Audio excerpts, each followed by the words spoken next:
नमस्कार दोस्तों, आपका एक बार फिर स्वागत है हमारे चैनल वैदिक कथाएं में। पितृपक्ष में पड़ने वाली एकादशी तिथि को इंदिरा एकादशी के नाम से जाना जाता है। इस दिन व्रत और पूजन के साथ व्रत कथा का पाठ करना वाजपेयी यज्ञ के समान फलदान प्रदान करता है। इंदिरा एकादशी व्रत विशेष रूप से पितरों की आत्मा के शांति के लिए रखा जाता है। सतयुग में इंद्रसेन नाम के एक राजा माहिष्मती नामक क्षेत्र पर शासन किया करते थे। इंद्रसेन परम विष्णु भक्त और धर्मपरायण राजा थे और सुचारू रूप से अपना राजकाज कर रहे थे। एक बार देवऋषि नारद का उनके सभा में आगमन हुआ। राजा ने देवऋषि नारद के सेवा सत्कार किया और आने का कारण पूछा।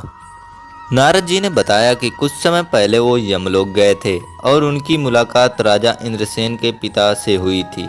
नारद जी ने कहा, आपके पिता ने आपके लिए एक संदेश भेजा है।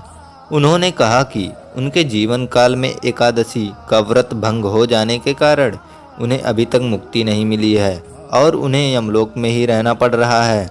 उन्होंने कहा, जाकर मेरे पुत्र से कहिएगा कि यदि वो आश्विनी कृष्ण पक्ष की इंद्र एकादशी का व्रत रखे तो मुझे मुक्ति मिल जाएगी। नारद मुनि की बात सुनकर राजा ने व्रत करने का विधि पूछा और व्रत करने का संकल्प लिया। राजा ने पितृपक्ष की एकादशी तिथि पर विधि पूर्वक व्रत का पालन किया और अपनों पितरों के निमित्त मौन रहकर ब्राह्मणों को भोजन और गौदान किया। इस प्रकार राजा इंद्रसेन के व्रत और पूजन के फल से उनके पिता को यमलोक से मुक्ति मिली और वैकुंठ की प्राप्ति हुई। उस दिन से ही इस व्रत का नाम इंदिरा एकादशी पड़ गया। इंदिरा एकादशी के दिन सुबह जल्दी उठकर स्नान करने के बाद सूर्यदेव को अर्घ दें, फिर भगवान विष्णु का ध्यान करके व्रत का संकल्प करें।